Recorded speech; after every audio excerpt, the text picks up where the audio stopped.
Maintenant, je me tourne vers vous, Maud Ravier. Vous êtes l'une de nos expertes beauté ici. Alors, je ne sais pas si vous aimez la figue, mais en tout cas, vous aimez les sourcils et les beaux sourcils. Surtout, racontez-nous. Alors, j'adore la figue. D'ailleurs, c'est pour ça que je me suis mis à côté de Philippine. Vous aurez le droit de des petits macarons extraordinaires.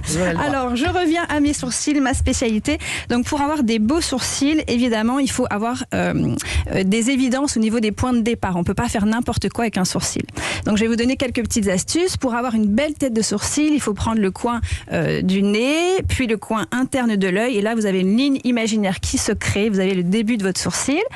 Pareil comme pour la queue de sourcil. Comme ça, oui, enfin là on va être sur la queue. Maintenant maintenant on va être sur la queue, c'est-à-dire coin interne ou coin externe des yeux. Donc Julia prend un stylo, voilà. Et avec le stylo on le met sur la pointe du nez. Non mais pour qu'on explique aux gens qui nous écoutent comment on fait. Coin interne de l'œil et vous avez le début du sourcil. Ensuite, aile du nez, coin externe de l'œil, vous avez la sortie et donc la queue du sourcil. Là où il doit s'arrêter, quoi. Et la petite astuce très importante pour avoir une belle arche et pour avoir surtout un beau point de hauteur, c'est que vous faites coin interne toujours du nez, l'iris, et là vous avez la sortie au niveau de l'arc qui est vraiment magnifique et qui donne un sourcil glamour. C'est le secret. Est-ce qu'il y a des choses à savoir de spécial, suivant les différentes formes et morphologies du visage? Alors tout à fait, il y a des règles à suivre, c'est-à-dire que si vous avez un nez large par exemple, l'idéal c'est vraiment de resserrer les têtes de sourcils, ça va vous donner une impression de nez beaucoup plus fin. De resserrer les têtes de sourcils, ça veut dire quoi? Plus vous avancez les têtes de sourcils, voilà, plus vous les rapprochez. Les poils. Non, parce que souvent en fait on va venir tricher avec du maquillage ou alors on va pas trop épiler si on a un épi sur le devant. On le laisse vraiment s'avancer un petit peu. Et si on a par exemple le nez très fin, eh ben on va faire l'inverse. On va écarter les têtes de sourcils pour vraiment donner un regard plus ouvert, plus grand.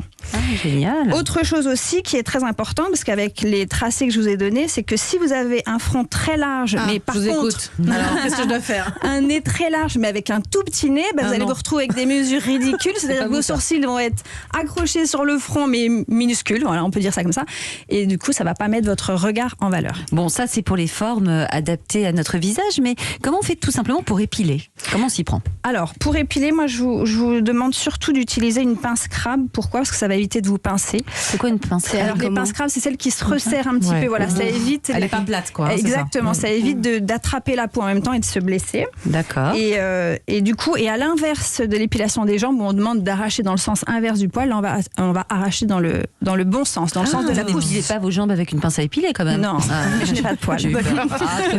Excusez-moi, je n'ai pas de poils. Est-ce qu'on peut s'épiler, Maud, sur le dessus du sourcil?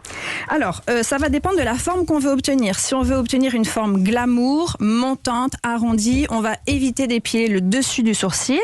Par contre, à l'inverse, si on recherche plutôt une forme dite orientale, une forme plate, un peu plus large, là on va effectivement épiler le dessus du sourcil au niveau de la tête pour l'aplatir et pour lui donner un effet un petit peu plus structuré. Enfin, moi je regarde les sourcils depuis tout à l'heure de Philippine et j'adore. C'est très à la mode, hein, ça redevient la mode, les sourcils. J'adorais que ce soit pour la mode, mais alors moi c'est vraiment pas laisser aller, mais pas loin. Non, c'est la mode du sourcil un peu foufou. Alors écoutez, Maud, moi il m'arrive de me faire épiler le sourcil et parfois on me les coupe comme les cheveux, comme chez le coiffeur. C'est normal, ça? Tout à fait. Alors vous en avez trop, Julie. Je croyais qu'on faisait ça au monsieur, moi, mais bon. Mais non, c'est qu'à moi ou ça arrive? Non, ça va, encore une fois, ça va dépendre du style que vous voulez vous donner. C'est-à-dire comme Philippine qui a un sourcil très naturel, un petit peu fou, un peu sauvage. Voilà, on est dans le sauvage. Et ben on va surtout lui laisser cette nature-là. Par contre, pour vous, Julia, qui avait un sourcil plus structuré, un peu comme moi, un peu plus maquillé, glamour, effectivement, si les poils sortent de la ligne, c'est pas très joli. Donc on évite la coupe aux brosses, parce qu'on veut pas la coupe en brosse, mais bon. Ah oui, non, pas la coupe en brosse. Mais merci beaucoup, Maud Ravier. Je ne m'épilerai plus jamais les sourcils de la même manière.